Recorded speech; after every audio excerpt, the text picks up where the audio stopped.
Muito boa noite, é um prazer estar aqui nesse momento, compartilhando essa breve hora com todo mundo.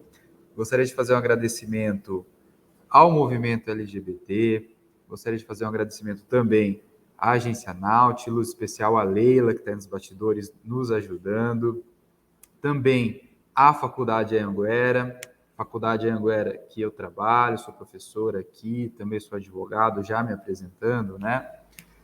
Também gostaria de parabenizar as professoras da casa, a professora Flávia e a professora Maria Morim. Assisti todas as palestras, muito esclarecedoras, adorei. E aqui nessa noite, o meu objetivo é, com um viés bastante prático, inclusive, espero contribuir, nem que seja um pouquinho na vida de todos, no sentido de ajudar, quem sabe, a dirimir algumas dúvidas, ajudar no sentido de, em momentos de necessidade, saber o que fazer, para que a gente possa compreender, a partir de uma violência, uma possível violência, como a gente pode acessar a justiça. Esse é o nosso tema da noite, o acesso à justiça, assistência jurídica para a comunidade LGBTQIA+. Já ressaltando aqui que eu vou tentar deixar claro, né, no sentido de que o acesso à justiça ele é mais amplo do que simplesmente o acesso ao poder judiciário. A gente está falando aqui de justiça no sentido bastante amplo, envolvendo políticas públicas coordenadas pelo Poder Executivo, envolvendo legislação, né, como a gente sabe, feitas pelo Poder Legislativo, e, obviamente, a atuação do Poder Judiciário. Então, o acesso à justiça vai além de simplesmente o acesso ao Poder Judiciário. E essa é a minha ideia aqui nessa noite. Então, aqui, agora, sem mais delongas, né, gostaria de pedir para a produção subir os slides para a gente. Eu preparei um material para poder balizar um pouco a nossa apresentação, para que a gente possa seguir de uma forma ordenada e, obviamente, clarificando esses conceitos que eu trago para todos. Bom, então, iniciando aqui com relação aos tipos de violência, né? A gente sabe que atos de violência são bastante comuns no nosso dia a dia. Relacionamento entre seres humanos muitas vezes são relacionamentos violentos. E aqui eu trago uma proposta de vários tipos diferentes de violência. Então, iniciando com as duas violências mais comuns, a violência física e a violência moral. A violência física com viés extremamente voltado à integridade física e à saúde corporal. E a violência moral, por outro lado, ela vai abranger a honra. O que é a honra? É o conceito que todos nós temos perante a sociedade, o grupo ao qual nós vivemos, e muitas vezes nos esforçamos por manter esse conceito, essa imagem. Então, juridicamente, nós chamamos isso de honra. E quando isso é afetado, há uma violência moral. A violência moral, ela é tão repudiada na nossa sociedade que existem alguns crimes que punem atos de violência moral, como a calúnia, a difamação, a injúria. Esses crimes já existem no nosso código há um bom tempo e também existem crimes decorrentes de violência física, né? Atos que coloquem em risco a nossa integridade física ou saúde corporal. Isso é algo bastante comum da sociedade entender. Nós sabemos que não podemos agredir o outro, nós sabemos que não podemos transgredir a integridade física da outra pessoa. Isso já é de entendimento comum, né? Atos de violência física não são permitidos e de violência moral também. Simplesmente imputar alguém, por exemplo, falsamente que a pessoa cometeu um crime, ou que a pessoa cometeu algum ato desonroso, né, contra a sua honra, prejudique a sua honra. Isso tudo é vedado pelo nosso ordenamento jurídico. Mas existem outros tipos de violência, como a violência psicológica e a violência econômica. A gente pode trocar de slide nesse momento. A violência psicológica, ela entra muito mais no aspecto de dano emocional e em baixar a autoestima da outra pessoa. É um dano, como eu disse, emocional, né? Perturbando o desenvolvimento e degradando suas ações, comportamentos, crenças, decisões, mas mediante uma ameaça ou constrangimento, humilhação, manipulação, isolamento. Então, algum ato de forma a coagir a pessoa no sentido de ir contra as suas crenças, as suas emoções, a sua autoestima. Aí também temos um outro tipo de violência não tão comum na nossa sociedade, na verdade comum, mas não tão verificável, né? Às vezes nós não entendemos tais atos como atos de violência, muitas vezes, mas sim, é uma violência da forma de violência psicológica. Temos também a violência econômica, e aqui entra muito mais no aspecto patrimonial, né? Bens, nossos bens devem respeito de outrem, de outras pessoas, então não pode haver destruição parcial, total de objetos, instrumentos de trabalho, documentos, e nem mesmo a subtração, popularmente, o roubo, o furto, né? Outros tipos de violência. Violência institucional também acontece. São abusos em virtude da relação de poder, relação essa que é inerente entre as instituições.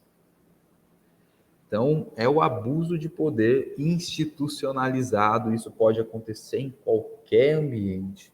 E aqui entramos, portanto, na violência institucional e a violência simbólica, constrangimento estereotipado por condutas de determinados tipos de grupo. Então, eu tenho um estereótipo e de determinado, da atuação de determinado grupo e perpetuo um constrangimento de acordo com esse estereótipo que eu tenho. Bom, de qualquer forma, a violência é sempre violência. Temos de diversos tipos, como eu falei, as duas primeiras, a física e a moral, talvez os tipos de violência mais fáceis de serem verificados, enxergados no nosso dia a dia. Mas como a gente verificou agora, como percebemos, existem outros tipos e é importante sempre estarmos atentos a esses outros tipos de violência que podem acontecer nas relações humanas, que muitas vezes, como disse, são conturbadas, né? Aí, pessoal, temos um agravante e entrando no tema do nosso evento, né, que é a questão da homofobia ou LGBTfobia, um termo um pouco mais abrangente, talvez mais adequado, né? Quando essas violências apresentadas, esses seis tipos de violência apresentados, eles forem motivados por uma orientação sexual ou de identidade de gênero que não seja exclusivamente cis-heteronormativa, então nós temos, no caso, a homofobia ou a LGBTfobia, né? Então, a gente tem uma qualificadora. Todos os tipos de violência aconteceram por conta de uma motivação especial, por conta de uma orientação sexual, identidade de gênero. E aí nós estamos em um contexto de qualificação da homofobia. No próximo slide, a gente vai verificar que a violência psicológica e a violência física são os tipos de violência mais comuns na nossa sociedade. Aí esse gráfico é do ano de 2017, 2018. Na verdade, ele foi uma pesquisa da Fundação Getúlio Vargas, a FGV, com base em denúncias envolvendo aspectos de homofobia ou LGBTfobia. E as violências que apareceram com maior preponderância, violência psicológica, violência física, né? E aqui na violência psicológica podemos fazer com certeza um paralelo com a violência moral, pois elas são muito semelhantes. De qualquer forma, as violências acontecem a todo momento para a população LGBTQIA+. E como podemos tratar e resolver essas questões, né? Esse é, portanto, o objetivo da explanação dessa noite, a forma como o direito trata ou resguarda, pelo menos, pode dar instrumentos para a vítima dessas violências ela acessar a justiça, né? Ou pelo menos buscar. E como isso acontece? Então, ela acontece na forma de políticas públicas e não somente por meio do protagonismo do judiciário. Por quê? Como eu falei no comecinho, o escopo dessa apresentação é mostrar que o acesso à justiça vai além do acesso ao poder judiciário. A justiça ela pode ser feita pelos três poderes. Pelo poder executivo, nos três âmbitos da federação, vivemos uma federação, então temos a União de todos os estados, temos os estados membros da federação e temos os municípios. Temos governantes nesses três entes da federação. E os três entes da federação podem realizar ações e programas que são capazes de gerar efetividade nos direitos previstos no nosso ordenamento, principalmente Constituição, né?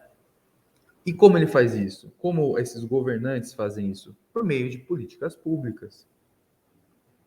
Então, dando efetividade a direitos previstos no nosso ordenamento jurídico, conseguimos, com certeza, acesso à justiça. Não precisamos necessariamente de uma atuação do judiciário, mas também o judiciário pode executar a justiça. Então, existe também o protagonismo do Poder Judiciário.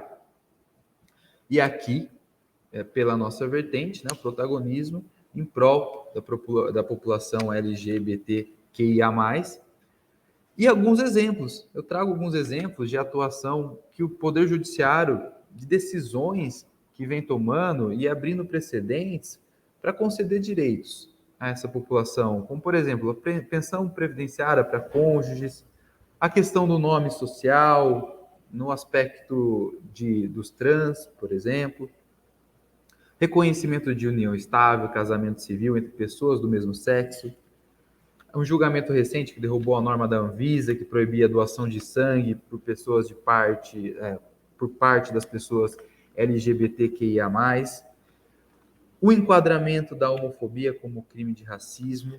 Veremos com maior calma daqui a pouquinho isso, tá?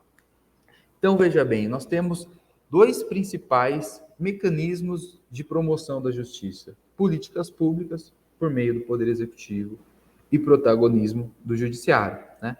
E, obviamente, estou esquecendo, mas também é possível a promoção de justiça por meio da criação de leis. O Poder Legislativo, editando, criando leis, concedendo maiores direitos, verificando as demandas sociais, também pode fazer justiça. Então, os três poderes conjuntamente, né? Com relação às políticas públicas, especificamente, nós temos a principal política pública, no sentido nacional, é o Plano Nacional LGBT, né? Compromisso do governo federal de demandas históricas do movimento e ainda muito restrito a algumas medidas específicas, veremos daqui a pouco, mas nós temos pelo menos uma política pública nacional. Tudo bem, demanda certas vontades políticas do Poder Executivo e sabemos, né, podemos criticar bastante o Poder Executivo recentemente. Mas o objetivo do Plano Nacional LGBT, com certeza, é a inclusão social e combate às desigualdades. Com certeza.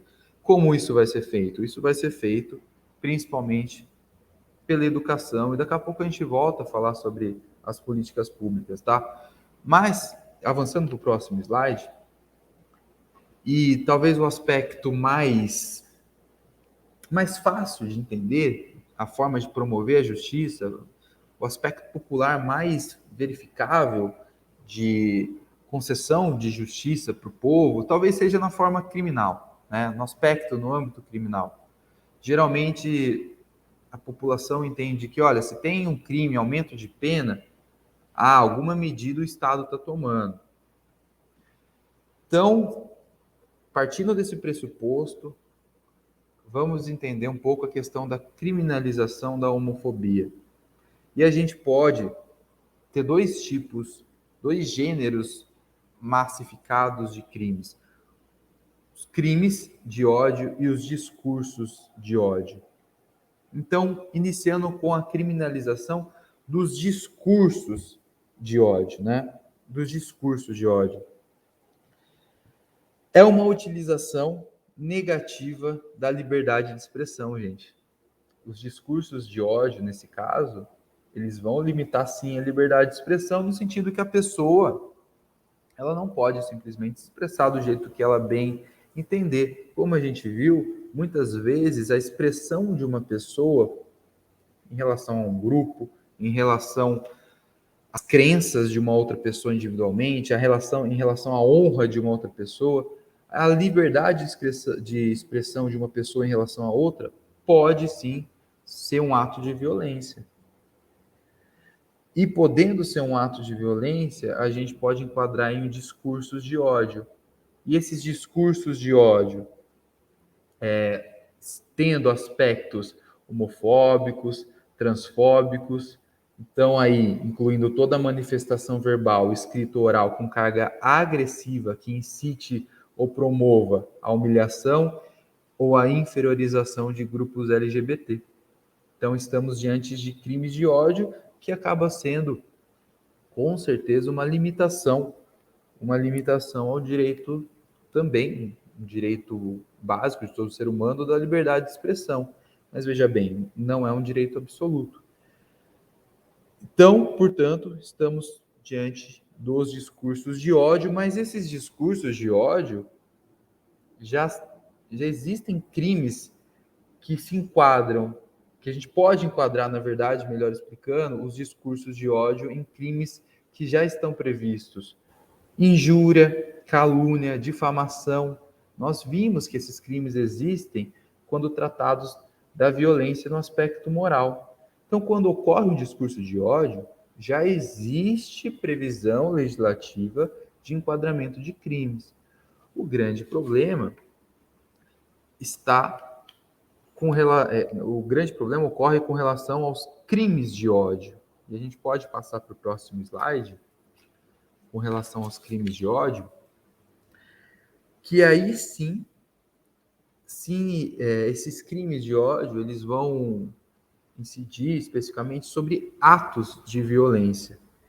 E quando os atos de violência forem motivados por questões homofóbicas, aí a gente ainda não tem a tipificação penal específica, ou seja, não tem um crime específico que trata de atos de violência em relação à homofobia. Não existe não houve um movimento do Poder Legislativo no sentido de criação desse crime em específico.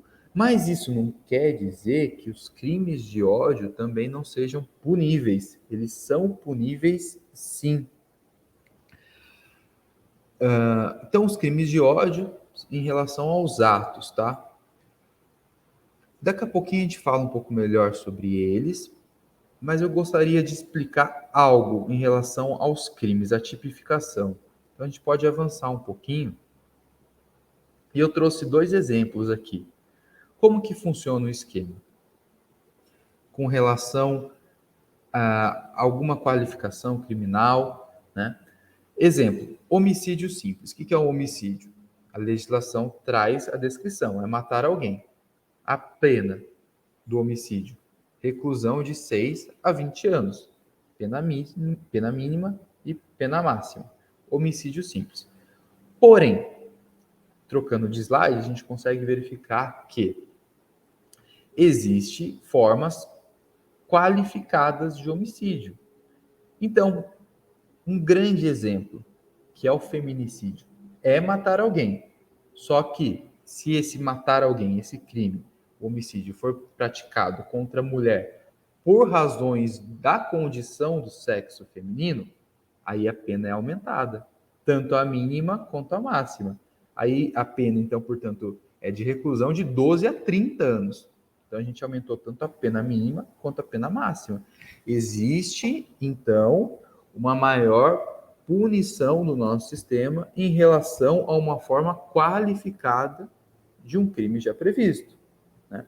Inclusive, existe toda uma descrição do que se considera como condição de sexo feminino para fins de enquadramento de feminicídio, violência doméstica e familiar, ou menosprezo ou discriminação à condição de mulher.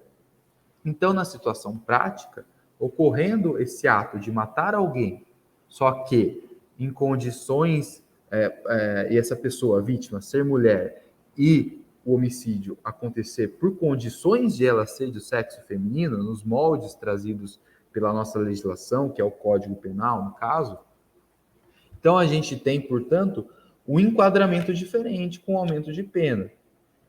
Tecnicamente, a gente fala, olha, existe uma tipificação legal para o feminicídio, ou seja, existe uma diferenciação de um ato criminoso cometido por conta de uma condição, da vítima ter uma condição de sexo feminino.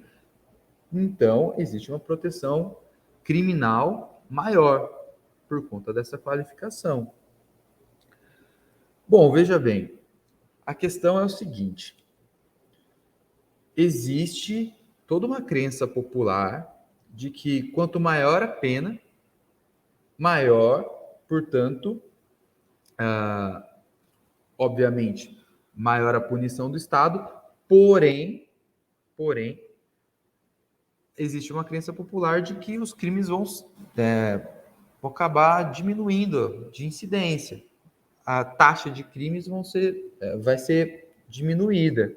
Porém, isso não é uma verdade. Existe uma grande discussão se efetivamente o aumento da pena, por conta de uma situação qualificadora, realmente vai criar condições no mundo concreto de diminuição da taxa de crimes.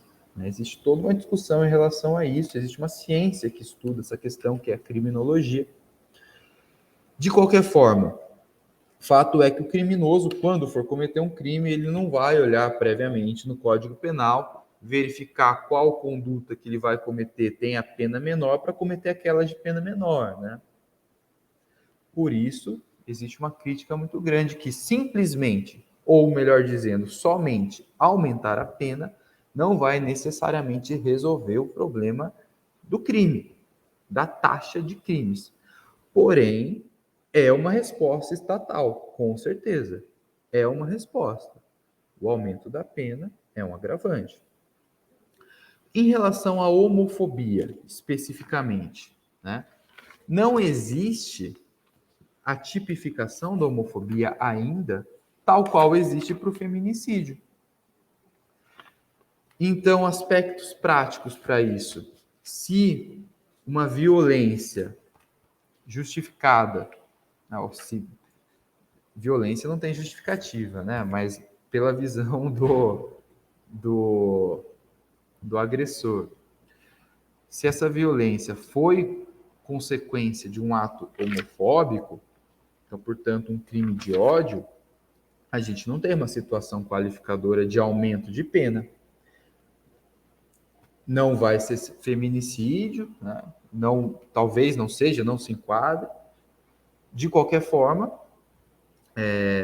para situações que não se enquadrarem em feminicídio, a gente não tem uma tipificação específica para o crime de homofobia ainda, e nem mesmo um aumento de pena, podendo ser enquadrado num homicídio simples.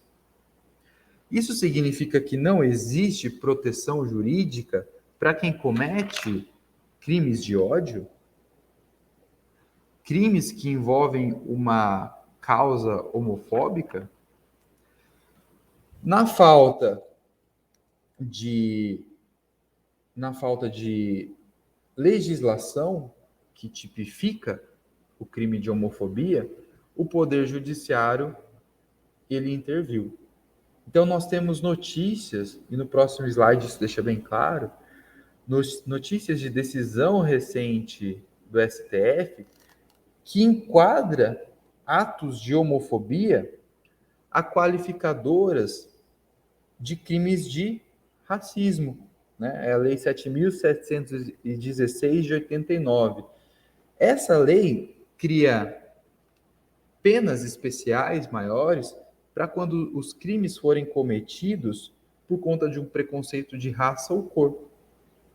Como falta no nosso ordenamento jurídico, assim como tem para crimes de raça ou de cor, para crimes que envolvam uma situação específica, simplesmente por conta da pessoa ser uma mulher, existe tipificação qualificadora, aumentando a pena, mas falta para questões da homofobia. Então, a justiça interviu, o STF interviu, decidindo que há uma equiparação. Qual que é a proteção que a justiça dá, portanto? É uma proteção de, enquadrando na forma da lei dos crimes de raça e cor, então a gente tem, ainda no slide anterior, tá?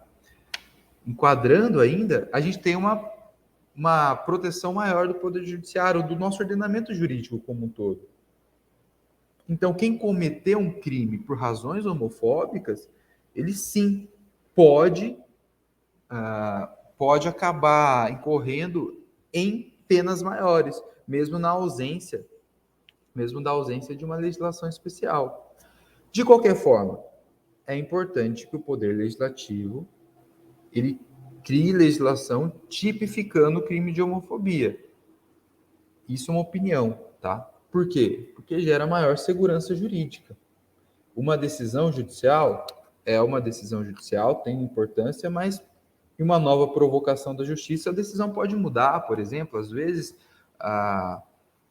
os ministros mudam com o tempo, né, do STF, uma nova decisão com outros ministros podem ser tomadas. Uma lei já é mais difícil de ser mudada. Então, sim, a tipificação por meio da criação de uma nova lei é importante, gerando maior segurança jurídica e, obviamente, todo o movimento político, né, da população LGBTQIA+, deve ser tomada nesse sentido. Né? Todo um esforço político deve ser feito nesse sentido. Bom, então, eu falei bastante aqui dessa situação criminal, mas falei também que não é somente o Poder Judiciário que nos concede a justiça, o Poder Executivo também. Então, no próximo slide, voltando na questão de políticas públicas, existe, dentro aqui do Plano Nacional de Proteção aos Direitos LGBTs, uma rede de proteção dos direitos, né, nominada Brasil Sem Homofobia, BSH. A gente está falando, quando falamos de direitos da comunidade LGBT, estamos falando de direitos humanos, gente. Estamos falando de direitos humanos. Direitos humanos são aqueles direitos inerentes a qualquer ser humano, independente de qualquer qualificador, qualquer condição, qualquer diferenciação. É ser humano, tem direitos humanos. E eles são baseados, principalmente, num princípio bastante singular, que é a dignidade da pessoa humana. Por que eu falo bastante singular? Porque ele é, ao mesmo tempo, de difícil definição, mas também de fácil compreensão. Definir o que uma pessoa precisa para viver com dignidade é difícil, mas entender que todo mundo merece ter dignidade para viver é fácil. O princípio da dignidade da pessoa humana, ele é o motor dos direitos humanos. E quando a gente fala em direitos da comunidade LGBT, a gente está falando de direitos humanos e nada mais, nada menos do que dignidade dessas pessoas. E o Poder Executivo pode, sim, por meio de políticas públicas, conceder essa dignidade na prática, não somente decisões do Poder Judiciário, o Poder Executivo pode também. E o Brasil Sem Homofobia, ele vem no sentido de implementação desses direitos, combatendo atos de violência, principalmente por meio da educação. A gente não precisa simplesmente de uma política criminal aumentando as penas de atos de violência que envolvem a homofobia. Como eu falei para vocês, muitas vezes isso não vai refletir na prática em uma diminuição da quantidade de crimes, mas a educação sim. A educação talvez tenha um viés prático muito mais rápido. E o Brasil Sem Homofobia, o programa, ele vem nesse sentido de, por exemplo, criação de núcleos de pesquisa em instituições públicas de ensino, envolvendo atos de educação, né? E esse programa tem uma coordenação entre os 3 entes da federação. E no próximo slide, a gente vê 3 principais instrumentos, tá? Então foi criado a Coordenadoria Geral de Promoção dos Direitos LGBT, funcionando dentro do Ministério da Mulher, da Família e dos Direitos Humanos. Olha que legal, direitos humanos, a gente está falando de direitos humanos. Essa coordenadoria, como o próprio nome diz, vai coordenar esses atos de política pública entre os 3 entes da federação, funcionando no governo federal. Essa coordenadoria existe ainda, atuante. Existe também o Conselho Nacional de Combate à Discriminação e Promoção dos Direitos de Lésbicas, Gays, Bissexuais, Travestis e Transsexuais. E um canal de comunicação que é o Disque Direitos Humanos, o Disque 100. A gente pode mudar de slide, aqui fica mais claro, o Disque 100. É um canal do governo federal, né? Como a gente está falando de direitos humanos, o Disque 100 é um canal de comunicação e informação para o governo federal de que algum direito humano está sendo transgredido. É importante seu uso, porque sem a informação não tem como a coordenadoria, Conselho Nacional, saberem de atos de violência e tomarem as devidas medidas, criarem políticas públicas específicas. Então é importante sim a utilização. Mas também para a utilização é importante a informação, né?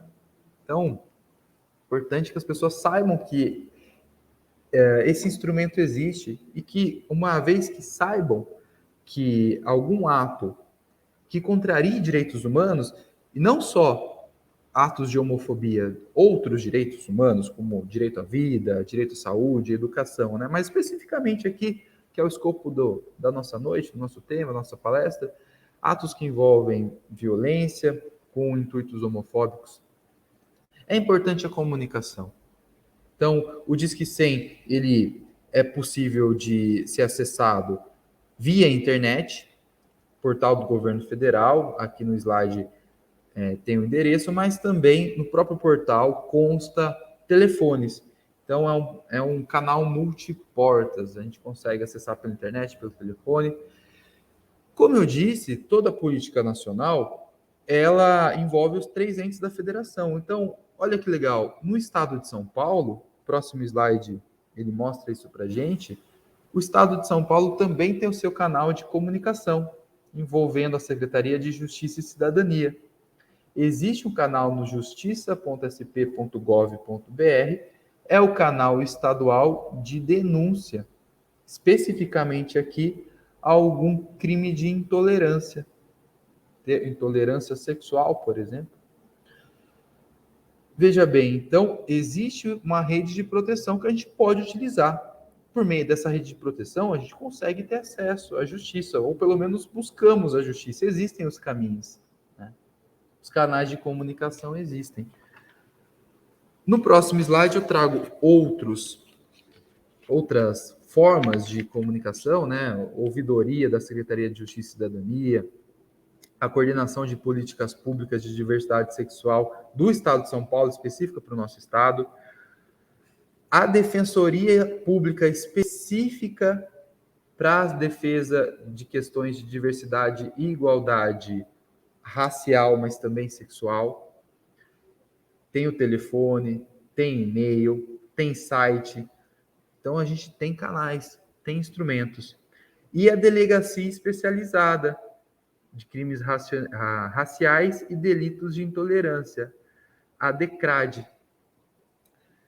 Então, nós temos a defensoria, vou dar ênfase especial à defensoria e à delegacia, tá? A defensoria, ela é composta por advogados públicos para pessoas de baixa renda que não têm condição, muitas vezes, de pagar um advogado particular. Então, o Estado, ele oferece esses advogados públicos, eles são concursados, servidores públicos e advogam para as pessoas de baixa renda. Então, as pessoas que foram vítimas de alguma violência, motivadas por atos de homofobia, podem sim procurar a Defensoria Pública, que vai dar a devida orientação jurídica. E também pode comunicar, além de todos os canais que nós informamos, a delegacia especializada. E fazer o boletim de ocorrência é importantíssimo. Podemos aqui avançar? Boletim de ocorrência é importantíssimo, gente. Sem a informação,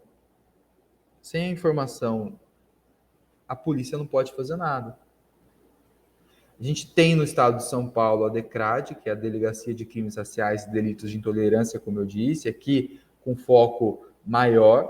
É uma delegacia que vai focar especificamente para delitos de intolerância, violência, envolvendo atos de homofobia, portanto. Ter uma delegacia especializada é importantíssimo no sentido de maior atenção a esses atos, tramitação mais rápida da investigação dessas violências e, consequentemente, maior taxa de denúncias. Então, efetivação maior de justiça, né? Uma maior celeridade no acesso à justiça. A DECRAD ainda não está espalhada para muitas cidades, mas existe a opção de comunicação por telefone, tá bom? E pelo endereço eletrônico. A gente pode avançar. Como eu falei, a realização do boletim de ocorrência é fundamental. Então, toda vez que você for vítima de algum ato de violência, você desconfia que isso foi motivado por razões homofóbicas, denuncie. Utilize aqueles canais que protegem direitos humanos e também denuncie à polícia. Faça um boletim de ocorrência. A polícia vai investigar se o crime aconteceu ou não, enquadrando eventualmente algum crime já existente ou até mesmo fazendo uma denúncia com base em algum crime não qualificado, como homofobia. A gente viu que não existe ainda essa qualificação, porém, se for constatado mesmo a motivação homofóbica, por decisão do STF, pode ser comparado a situações mais gravosas, com crimes por conta de preconceito racial, que carrega uma penalidade mais gravosa, tá? Então, fazer o registro de ocorrência é fundamental, o famoso boletim de ocorrência, BO, tá bom? Aqui em Rio Claro, gente, nós temos a nossa Polícia Civil, pode passar o slide, tá? A Polícia Civil, ela vai trabalhar a partir do boletim de ocorrência. A partir do boletim de ocorrência, acionando a Polícia Civil, ela vai trabalhar investigando se houve ou não efetivamente o crime. Ela vai investigar com base em provas. Daqui a pouquinho eu trago um slide que vai facilitar a ideia de produção de provas, mostrar para vocês como isso funciona um pouquinho, para facilitar também a vida da justiça, né? Tanto na questão dos crimes quanto na questão da reparação civil.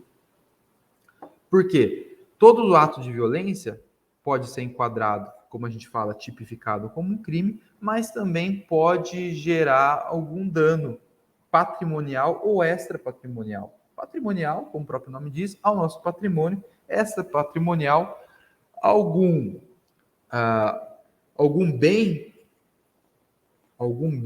nosso, como, por exemplo, a nossa moral, a nossa imagem, a nossa vida íntima, a nossa sexualidade, a nossa saúde, que não seja necessariamente um patrimônio com um valor fixo, mas também que tenha valor para a nossa vida, né? Então, algum dano patrimonial ou extrapatrimonial, mesmo ou independentemente da ocorrência de algum crime, existe a possibilidade de reparação. desse ato, tá? Esse ato que causou algum dano patrimonial ou extrapatrimonial. Aqui em Rio Claro, nós temos o Juizado Especial Cível. Essas denúncias podem ser feitas no Juizado Especial Cível, tá? Para causas que não envolvam grande quantidade de dinheiro, mas a justiça sempre está de portas abertas para reparação desses danos. E no juizado não precisa de um advogado, tudo bem? Fora do juizado é necessária a contratação de um advogado, mas, porém, a contratação do advogado é sempre recomendada, tá bom? Aqui em Rio Claro nós temos o fórum na Avenida 5, entre Rua 6 e 7, mas logo mais ele vai ser, vai mudar definitivamente para Vila Nova, atrás da Unesp, tá? Então aqui tem o antigo fórum e o novo fórum. O juizado está acontecendo ali anexo, e ainda existe anexo ao esse antigo fórum, né? Na verdade, fórum que ainda funciona, mas logo mais será atrás da Unesp, tudo bem? Aí, por fim, pessoal, o último slide. Como eu falei para vocês, tanto a questão de reparação de danos quanto a questão criminal, tudo vai ser baseado em provas. Então, é importante a gente entender como produzir provas para ajudar a justiça, tanto para ajudar as delegacias na investigação dos crimes, eventuais crimes que aconteceram. Quanto com mais provas vocês chegarem, melhor e mais fácil vai ser o trabalho da polícia.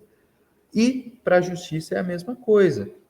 Havendo provas, o juiz ele vai julgar com base nessas provas, não com meras alegações.